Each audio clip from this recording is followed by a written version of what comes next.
Welcome back, kindergartners. Here we are ready to make our own snails today. And so what we're going to be doing is I want you to be using some really good scissor skills and some really good gluing skills today. So those are two art skills I want you to think about.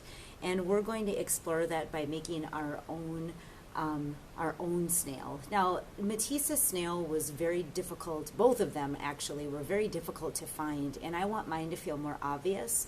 So what I want to do is create a spiral on my page that's very obvious.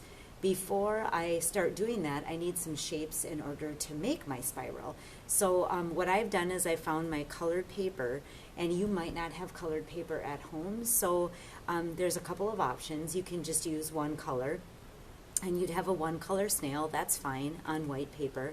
You could take crayons or markers or paint and just take small bits of paper, small pieces of paper, and paint and color them or paint them different colors just like Matisse did. I think that's so cool because then you can make your own colors. You don't have, this is my pile to choose from, this is all I get unless I make my own.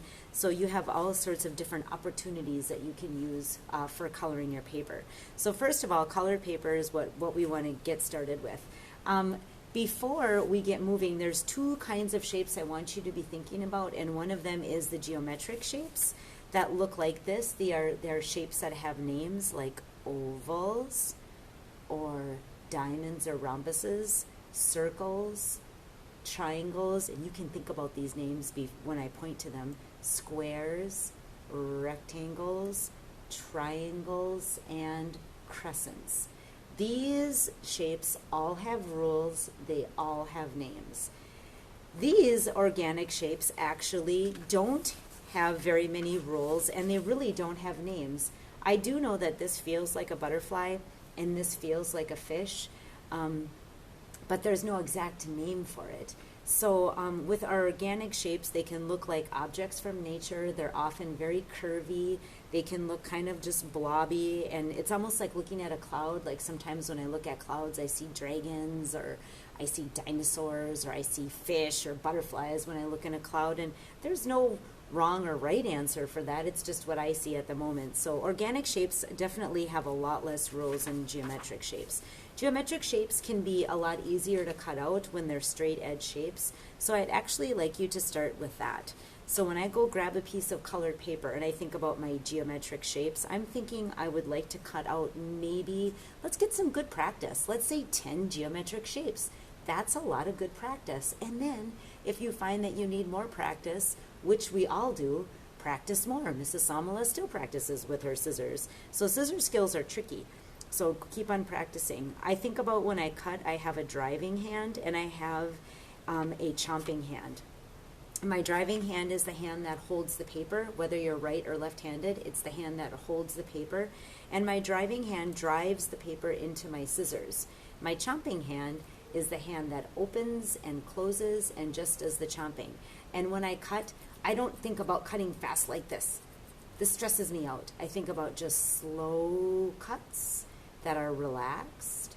And then when I drive my scissors in, I get more control. So often I'll just put my elbow on the table or I'll lean on the table so I don't get this chomping hand trying to cut or try to move around like this. It just gets too wild. So I just drive my paper, open slowly, drive my paper, close slowly, and I've got a really long rectangle, which is kind of exciting. I'm going to chomp this rectangle into a square. And I think I want another square. I'm going to grab another square. So I have two squares and a rectangle. Ooh, I like that. I already have 3 shapes and I've barely done any cuts. Oh my goodness, this is wild. So if I make another long rectangle, check this out. I just decided what I'd like to do. I want to turn this into a square, and then I'm going to cut side to side, and I'm going to turn the square into 2 triangles. Again, a couple of cuts, and bam, I've got some good looking geometric shapes here. I want some skinny triangles, so I'm going to make a rectangle and cut that into 2 skinny triangles. Now I have different triangles, squares. Oh, and I have 2 rectangles. Maybe I'll make another rectangle. I'll make these kind of the same shape just because I feel like it. And then I could turn these into 2 squares. Wow. Let's count how many shapes I have. 1, 2, 3, 4, 5, 6, 7, 8, 9, 10. Whoa, I wasn't expecting to make that many. You know what? They're all the same color. I probably won't use all of these in my artwork because I want my artwork to feel more colorful. So I just think, I did good practice. Now I'm going to go grab another sheet of paper and make some more geometric shapes because why not? I can have more practice. I have a whole pile of colored geometric shapes over here that I can choose from too. So I'll just push these over to the side. And now I'm going to start thinking organic shapes. So whoa, now that's tricky business. Organic shapes have all these curvy lines, and this is where our scissor skills really need some good practice. So when I make my organic shapes, again, I think of my driving hand over here. I'm going to drive my hand and turn it, open, turn it, and my chomping hand, the only thing it's doing right now is closing slowly. I only closed 2 times slowly. I'm opening it up again. Here I go. This chomping hand is only going to close slowly, and this hand's going to do all the driving. Come over here, slowly closing, and as I'm slowly closing, I open up again, and then I turn and turn. Open it again, turn, and turn super slowly. Mrs. Samala made that look very easily. I want you to know that I've been practicing cutting for 44 years. That is a very long time to practice, and I love cutting. So I really practice with my scissors. I've always loved using scissor skills and gluing skills, so don't rush.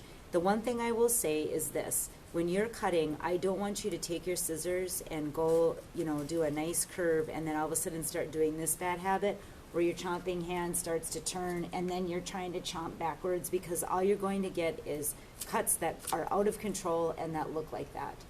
Your chomping hand should always just be opening and closing slowly, opening and closing. You can open fast, but I wouldn't recommend it. Just close slowly, open slowly. And this is the hand that does the work.